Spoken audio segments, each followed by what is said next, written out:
This year, the United States will be celebrating its 250th birthday, so I thought it would be the perfect excuse to make some really fun party type decor that's also perfect for wearing to 4th of July parades.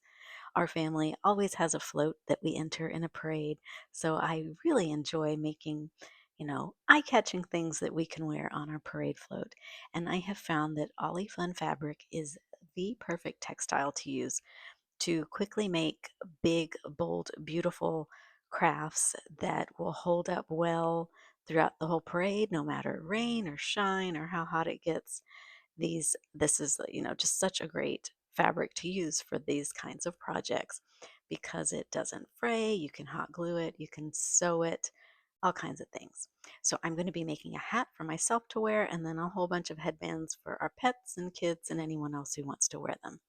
So to start off, I cut the Ollie-Fun into 1-inch strips. Some of those strips I tied around my hat band. The other strip I am using to wrap a plastic headband. So in both cases, on the hat and on the headband, these little strips are kind of like the base.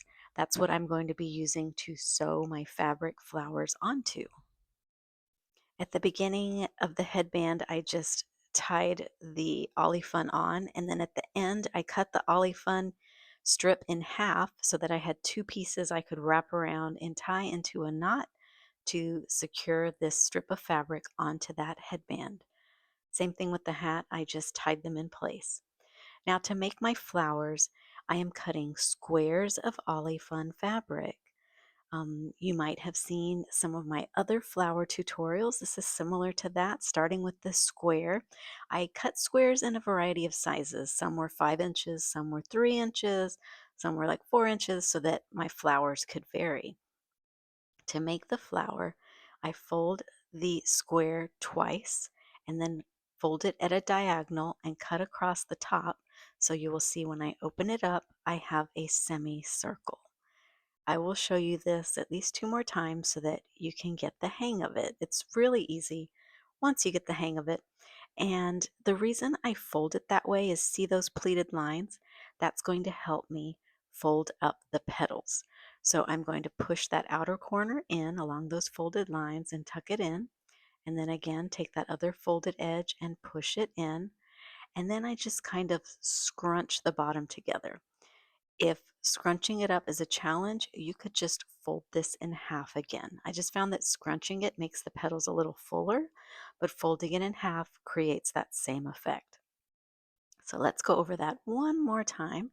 Folding it in half again, fold it at a diagonal, cut across the top, and now you have a semicircle that's folded in half. If you find you have a little boo-boo like I did, you just trim that off. Then I'm tucking the edges in, scrunching it together, and I have a needle and thread ready. I have doubled the thread over and tied a knot at the end.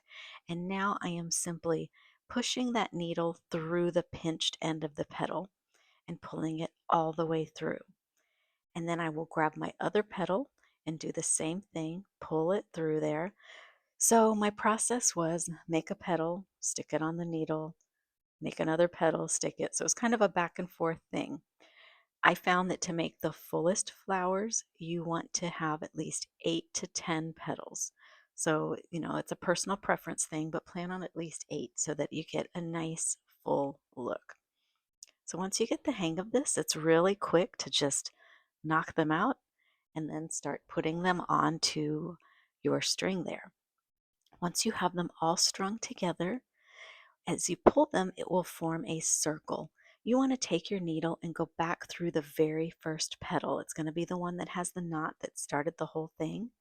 So pull that as tightly as you can to make that little flower ball, and then pull the needle through that again and tie it in a knot to secure it. And your flower is done. You can flip it over, puff out the petals, or rearrange them as needed. But really, once you pull it together, you can see you get that really pretty, like kind of double carnation look. Now, don't cut the thread off just yet. Keep it on the needle so that you can go back through that first strand of Oly-Fun that you tied on. So I had tied some on to my hat, the hat band, and now I'm using that to attach my flowers. And then you'll remember we also put some on the headband, and that's where I will be tying the flowers onto there. Now, if you don't want to sew the flowers onto the headband or onto the hat band, you can also hot glue them in place. That's fine. I just wanted to have the flexibility to take it off if I didn't like the way it was looking, do it in a different order or something, or rearrange the colors. So with the hat, I made the flowers in a variety of sizes because I didn't want it all the same. But for the headband, these are all 3-inch squares. I wanted them all to be the same size so that it looked uniform across the headband. So I'm just stitching it back and forth. You can even wrap the string around the headband if you like, and then tie it in place once you're done. Just knot it, and then you can snip off the excess string that you have. So you're just going to repeat this, make a whole bunch of red, white, and blue flowers, and then sew them on.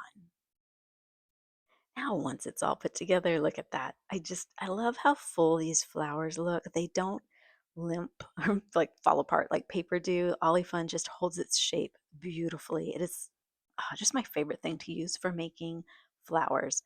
So they stand out. They're going to look great in the parade, or even if you're, just watching the parade from the sidelines. This gives you a fun pop of color.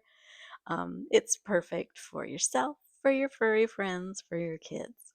So just have fun, enjoy the holidays, whatever holiday you're celebrating. You can make these in all different colors for different events. And, you know, why buy it when you can make it? This way you can customize it, make it just the way you like it. Ciao, amici, and happy birthday, USA.